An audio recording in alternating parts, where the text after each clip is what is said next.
ஒரு பையன் என்ன பண்றான்னா, அவங்க அப்பா வேலைக்கு போயிட்டு வந்ததுக்கு அப்புறம் அவரோட சட்ட பாக்கெட்ல இருந்து தினமும் ஒரு ரூ. 100 திருடி வச்சுக்கிறான். இப்படியே இவனோட திருட்டுகள் தொடர்ந்துகிட்டே இருக்கு. ஒரு நாள் அவன் அப்படி திருட போகும்போது அவனோட அப்பாவோட பாக்கெட்ல ரூ. 1 காசு கூட இல்ல.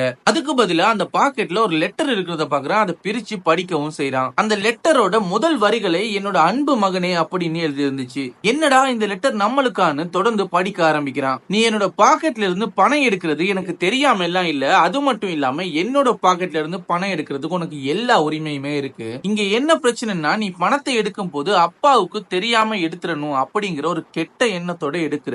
எப்போ நீ ஒரு விஷயத்த பண்ணும் போது மத்தவங்க பாத்துறவே கூடாது அப்படிங்கிற பயத்துல பண்றியோ அந்த விஷயம் நல்ல விஷயமே கிடையாது. அதனால என்ன பிரச்சனையா இருந்தாலும் அப்பா கிட்ட நேரடியா வந்து சொல்லு அப்படின்னு எழுதி இருந்துச்சு. இத வாசிச்ச உடனே அந்த பையன் தான் பண்ணிக்கிட்டு இருந்த தப்பு உணர்ந்து அப்பா கிட்ட போய் மன்னிப்பும் கேக்குறான். நம்மள நிறைய பேர் மத்தவங்க பார்க்காத நேரத்துல ஒரு தப்ப பண்ணிட்டோம்னா அது தப்பு இல்ல அப்படின்னு நினைச்சுக்கிறோம். எப்போ நம்ம ஒரு வேலையை பண்ணும்போது நம்மளோட உள்ளம் பயப்பட ஆரம்பிக்குதோ அந்த வேலை தப்பான வேலை அப்படிங்கறத புரிஞ்சுக்கிட்டு அதுல இருந்து விலகிக்கிறது நல்லது.